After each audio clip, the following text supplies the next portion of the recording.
Hi guys, I hope you had time to get a glass of water and light your candles and anything else that you want to do this evening.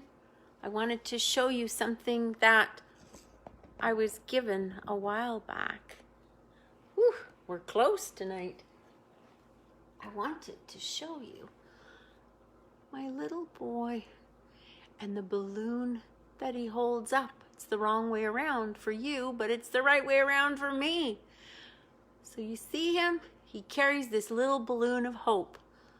And for Christmas, we have Advent candles, and they lead us up to the time of Christmas. And there you see, we have 3 candles lit because it's the 3rd week of Christmas. And we keep hope in the front, because we want to keep on hoping for good things. Wow, you guys feel really close. Tonight, I really want you to take the time to look up about Christmas in the Philippines, because tonight they're having a giant festival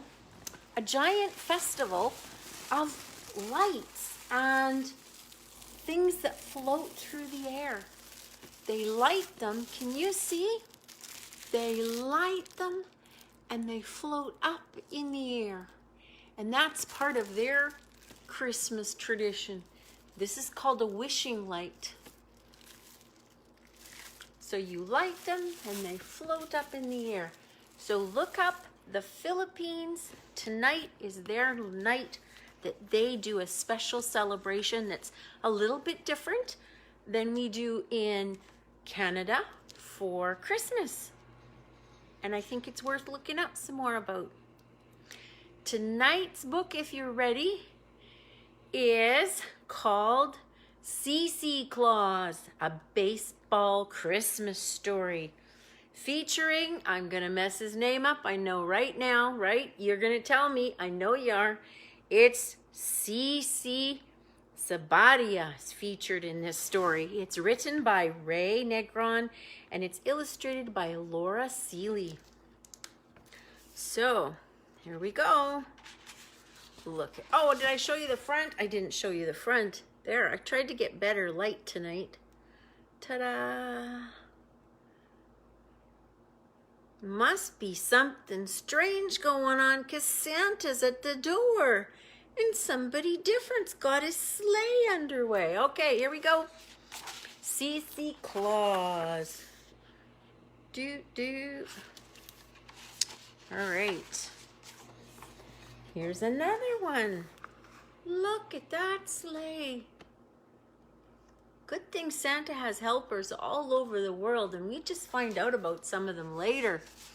Okay, so it's got a big dedication that I'm not going to read because it's really long. It says, "It was Christmas Eve and everything was ready at the Sabathia house. The stockings were hung.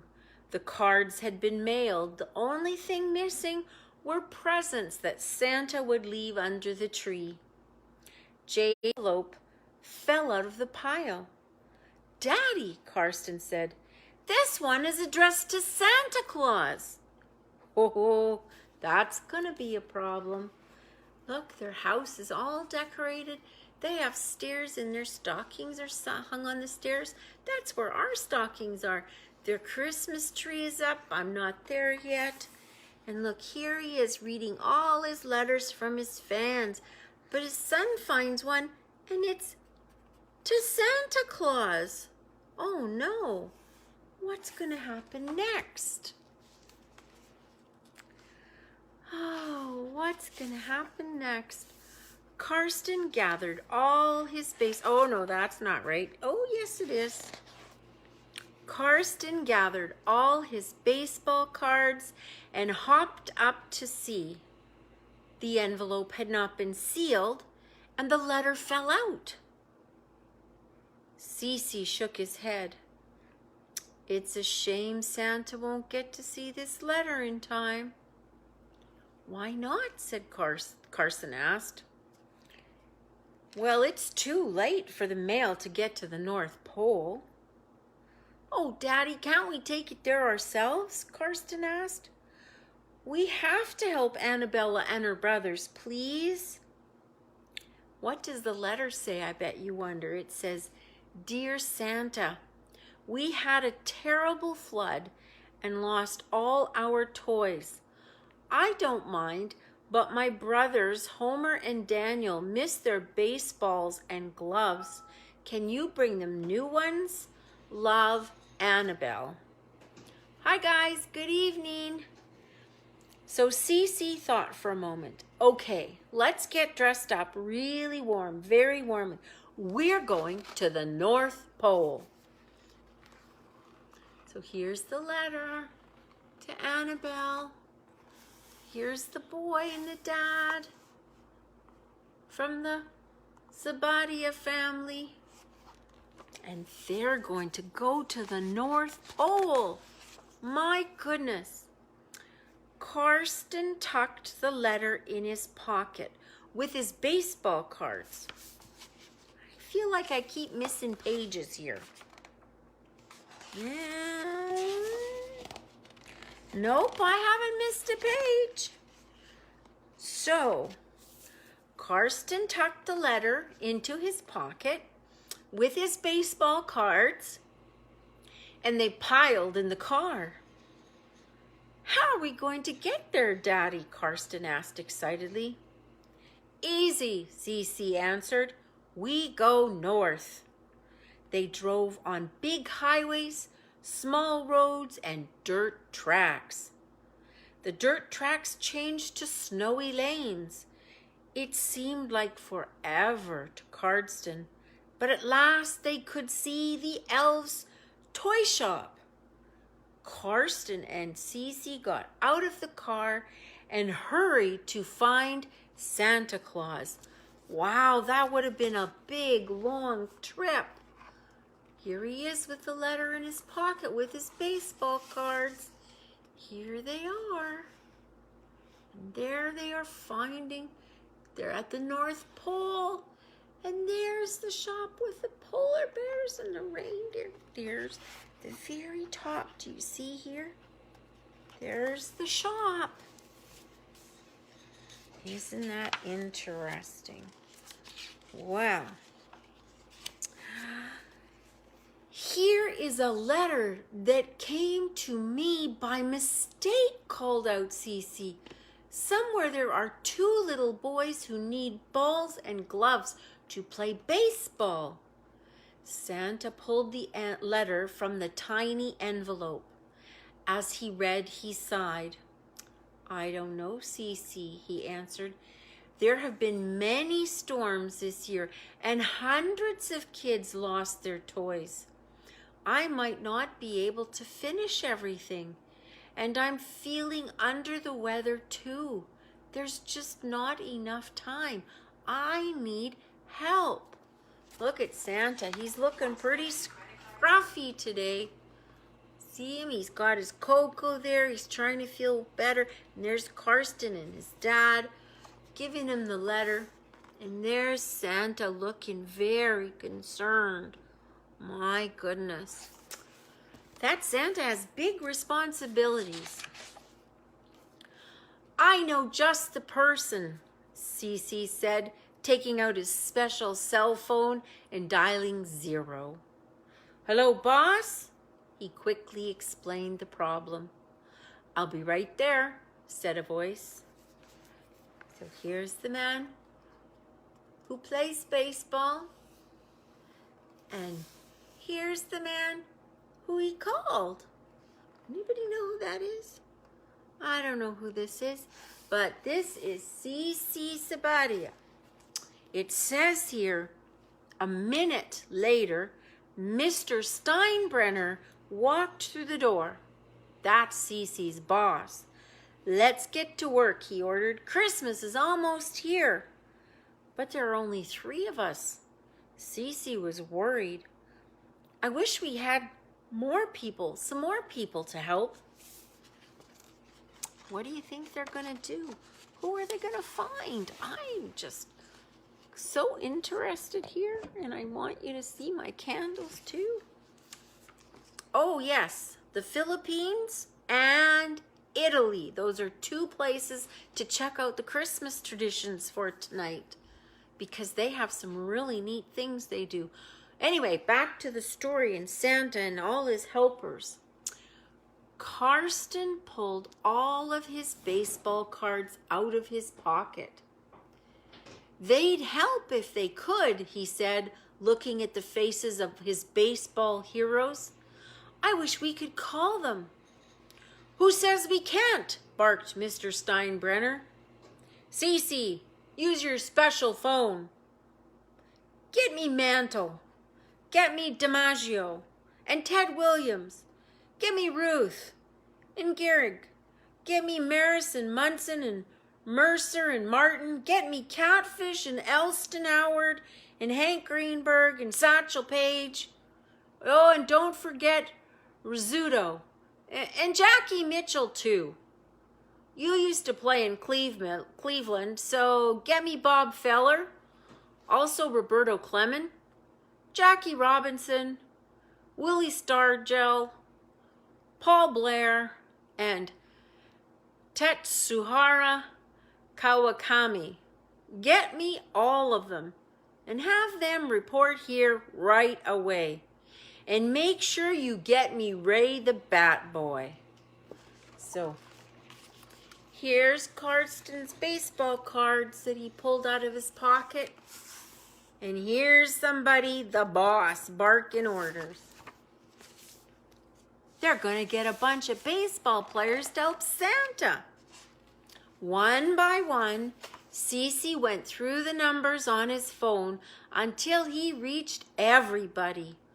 Soon they had all arrived. Okay, guys, we have a lot of work to do, Mr. Steinbrenner called out. Blair and Kawakami, you make bats. DiMaggio and Mars, you do gloves. Elston and Mitchell do baseballs. Munson, you have train sets. Catfish and Mercer, you have dolls. Dolls, said Catfish. Dolls. And don't forget to make a real nice one for Annabelle. So here he is telling them all their jobs they're going to have to do. And over here, we have the team making the toys that they were short because the letter got lost. Look at all the players. They are making exactly what's needed because everybody helps Santa, even important baseball players. So everyone got to work. As soon as Jackie Mitchell finished a baseball, she'd toss it to Babe Ruth, who'd pop it in a box. Bobby Mercer sat in his rocking chair painting faces on dolls. Mickey Mantle made board games. Phil Rizzuto did action figures. Satchel Paige made teddy bears, and Billy Martin finished all the cowboy boots. The elves taught Lou Gehrig and Ted Williams how to make video games, and Willie Stargell wired wheels on toy trucks, and Ray the Bat Boy painted all the scenes in the picture books. They were busy. Wait till you see. Look at them go. Whoa. There's so much work going on. Look at those action figures and those teddies. Look at those nice boots. Wow, what a group of guys working and helping out. They like to help out. Roberto Clemente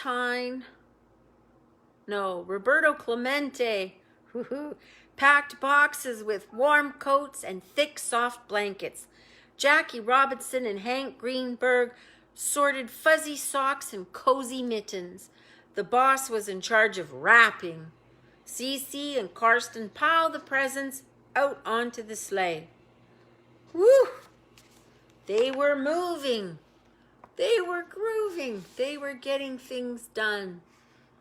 Laughing and joking and rapping, and there they go, out the door, onto the sleigh.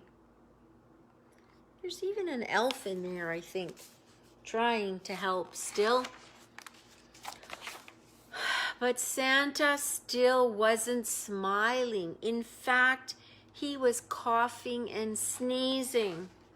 His nose was redder than Rudolph's. "Oh dear, I don't think I'll be able to make it this year," he moaned. "I don't know what to do. I don't want to disappoint all the children." See Santa? Coughing and hacking, red nose, shiny cheeks, shiny forehead. Looks like he's been sweating. Here comes Mrs. Claus. She's got some special elderberry syrup for him to give him a hand. But it's not going to be enough this year. What's Santa going to do? "No problem," said Mr. Steinbrenner. "CC, you can wear Santa's suit and go." Karsten's eyes lit up. "Can we, Daddy? Please? Can we make sure that all the children get their presents, especially Annabella and Homer and Daniel?" "But I'll never fit into his suit," said Cece. "I'm too tall." Babe spoke up. "Why don't you use mine? You need it more than I do these days anyway." "Okay, let's do it," said Cece. Look at that smile on his son's face. He's gonna get to help Santa Claus. There they are, getting ready, checking the list. Here we go. Babe Ruth's suit was a perfect fit. And when Cece put on Santa's hat and mitts, everybody cheered. "You're CC Claus," Karsten cried proudly. "And you can be his elf, Karsten," Mr. Steinbrenner said, "and read him the list." There's the outfit, and here's the helping elf. Well, did you ever? Finally, the reindeer were ready and the sleigh was packed. Santa showed Cece how to work the reins and taught him the magic spell to get up and down chimneys. Wow. Did you know that? And look at this. They're all loaded with the magic sleigh ready to go. The rest of the team must be out here somewhere. And there's Santa staying home to try to get better. He's got some darn flu virus thing too.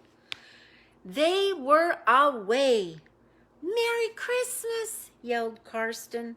"Feliz Navidad," Roberto Clemente called back. Off they went up into the sky.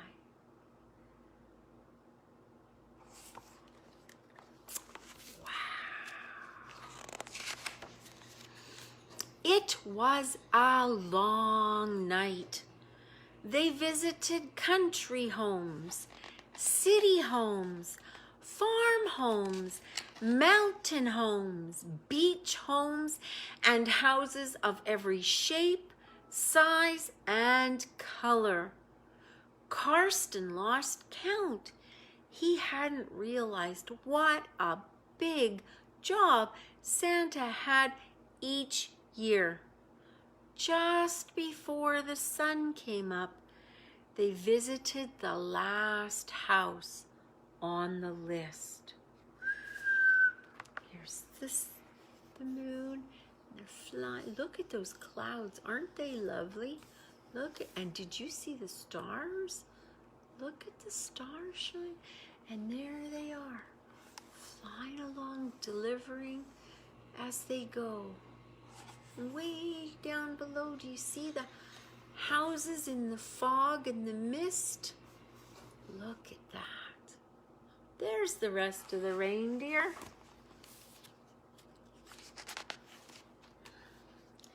They put all the presents under the tree, and then they sent the reindeer and the sleigh back to the North Pole. they finally got back to their own little house.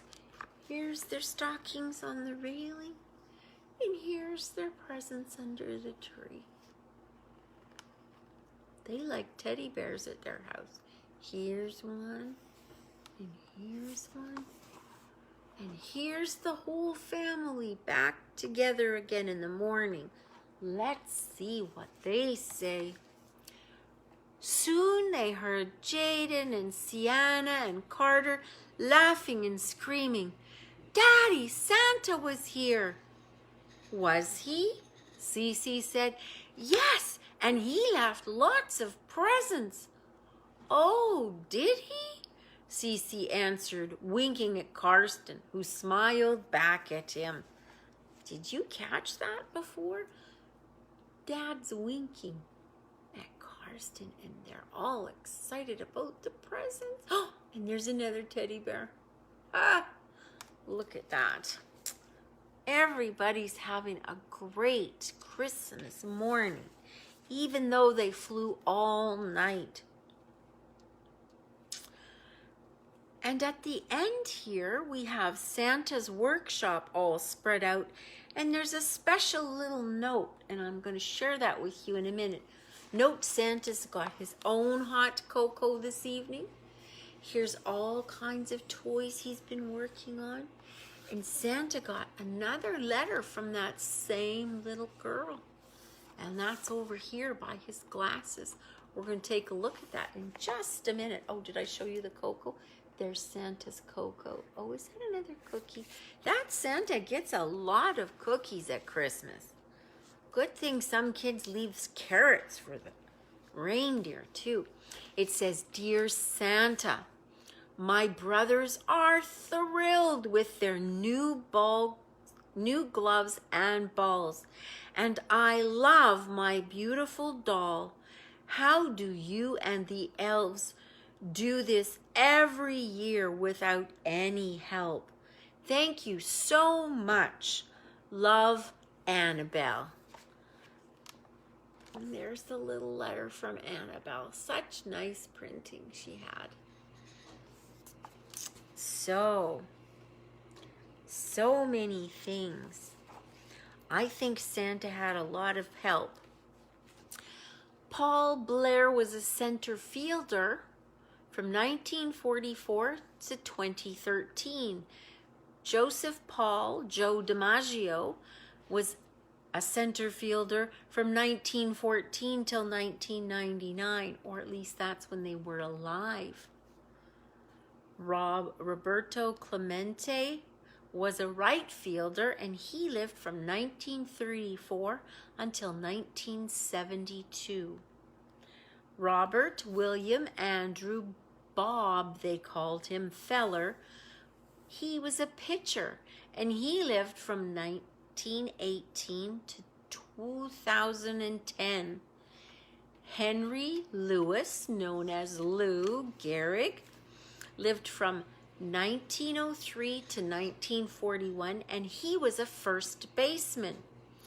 And Henry Benjamin Hank Greenberg lived from 1911 to 1986, and he was a first baseman.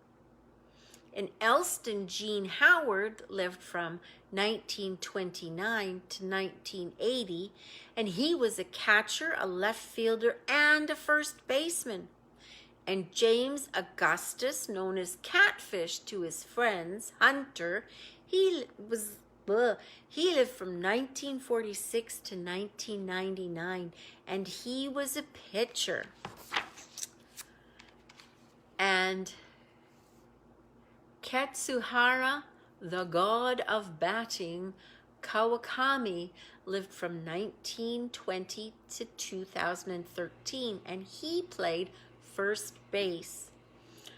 And Mickey Charles Mantle lived from 1935 to 1931 to 1995, and he was a center fielder.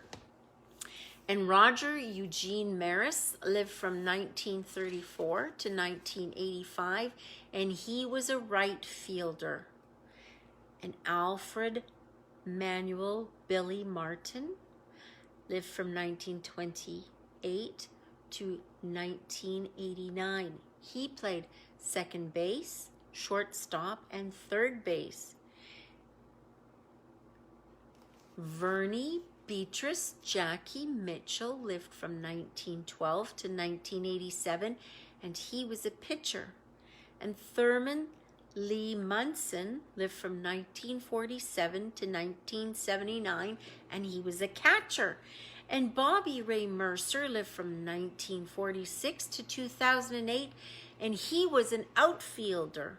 And Leroy Robert Satchel Page lived from 1906 to 1982, and he was a pitcher. And Philip Francis Phil Rizzuto lived from 1917 to 2007, and he was a shortstop. And Jackie Robinson played second baseman, and he lived from 1919 to 1972. And George Herman Babe Ruth lived from 1895 to 1948.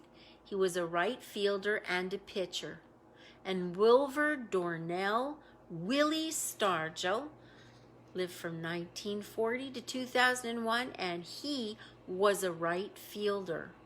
And Theodore Samuel, known as Ted to his friends William, lived from 1918 to 2002, and he was a left fielder. So when CC picked up that special phone, he was calling some real special help for this special night. Because a lot of those special baseball players that your dads and uncles and grandpas and great-grandpas knew aren't around anymore. And I hope that when springtime comes, everybody gets to go and play some baseball again, because it's so much fun. That was a great story. I have another one. I didn't put it on the list, but this one's for the littler kids. It's called The Sweetest Christmas. You see that one? It's a little bit longer tonight. This one is by Anne Braybooks, and it's illustrated by Josie Yee, and I'll add it afterwards. And as I said, it's a golden book published in New York. I can't find a year, but little golden books have been around a long time. Here's how the story starts.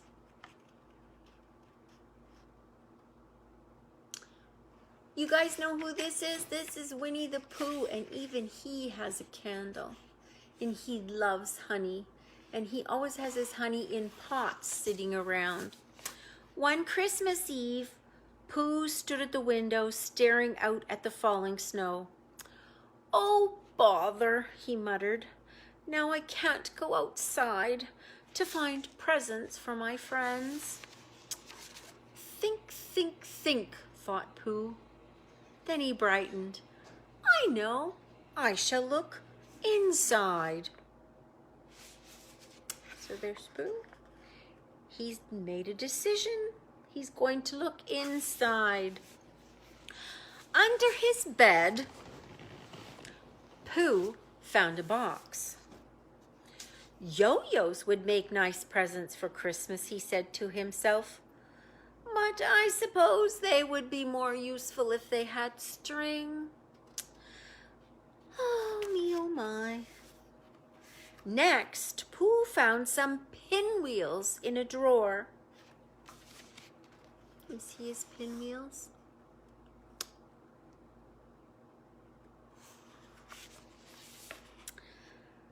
He blew on one pinwheel after another, but for some reason, none of them would spin.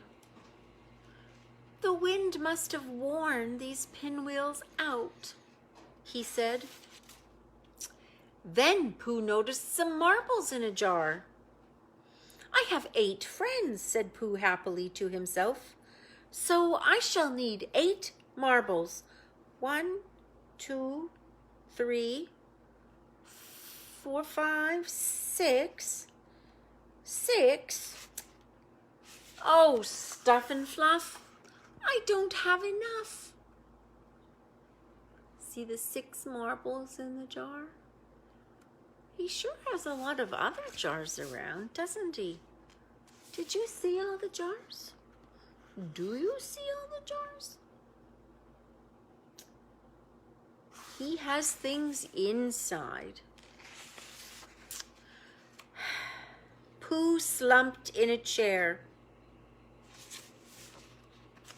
You see him all slumped and humped in his chair? He's very sad. He can't go out.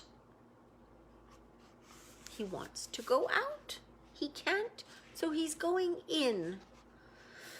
Think, think, think, said Pooh. What would I want for Christmas? Just then, Pooh's tummy rumbled. I know, he cried. Honey! I like honey too. Pooh hurried to his cupboard and counted his honey pots. 8, he said, frowning, which means there wouldn't be any left for me. Pooh thought, and finally he declared, I do want to give my friend something wonderful, so honey it must be. 1, 2, 3, 4, 5, 6, 7, 8.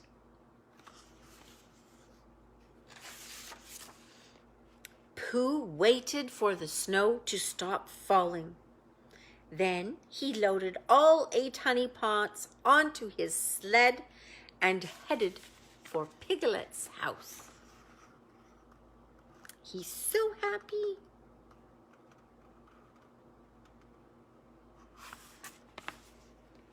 When Piglet opened the door, Pooh handed him a pot of honey. Merry Christmas, Piglet, he cried. Merry Christmas, Pooh, replied Piglet, and he handed Pooh a gift too. The Great Exchange.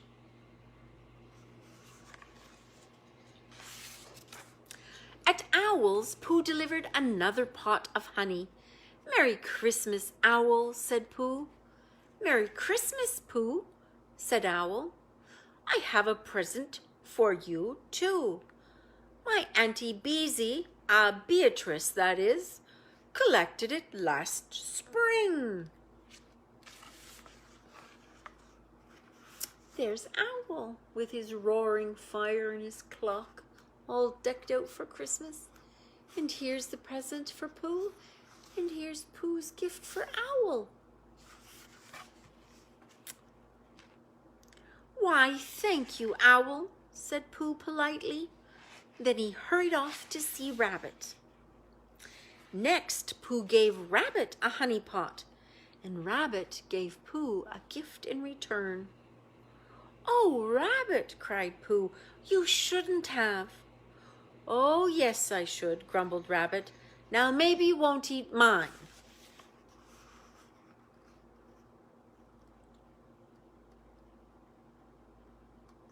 What a funny rabbit. Then Eeyore and Pooh exchanged presents. Fancy that, Eeyore said. One for me and one for you. I'm going to have this honey with thistles. Thank you, Pooh.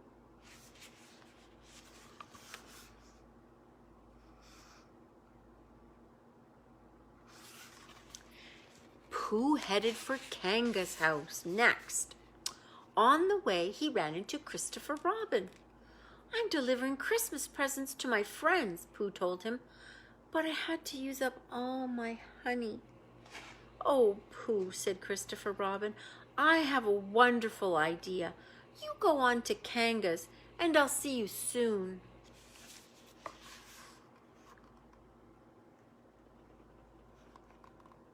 See all the presents he's getting back? Isn't that nice? That doesn't always happen. Usually we just give presents because we want to. It's nice to get presents, but we don't have to get something back. But Pooh is getting things back. When Pooh arrived at Kanga's house, he found Tigger and Kanga with Roo. "Merry Christmas, everyone," said Pooh.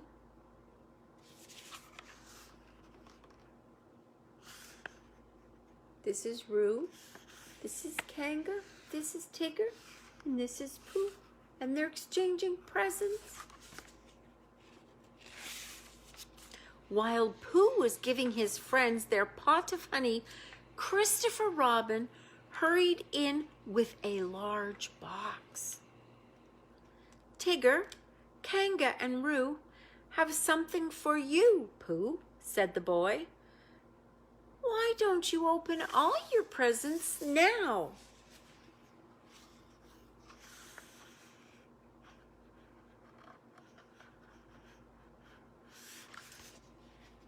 They all seem to be pretty happy, hey?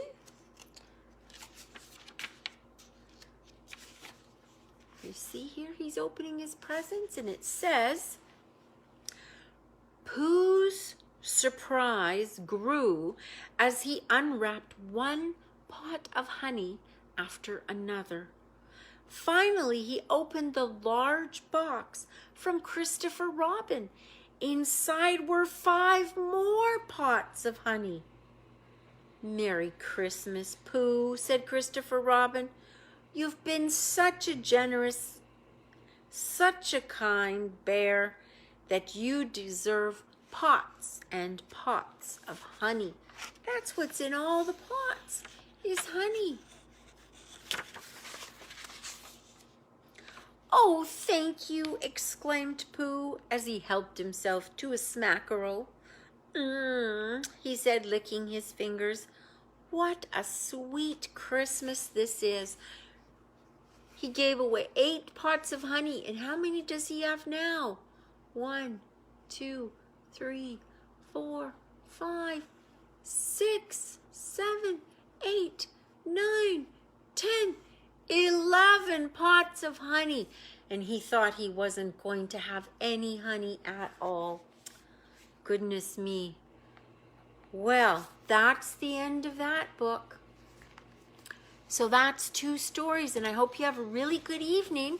I want you to remember, check out wishing lights under the Philippines and the Christmas celebration that they're having today, and look for Italy and the way they celebrate Christmas and some of the things they do for Christmas. And remember, keep up with this little boy and his balloon.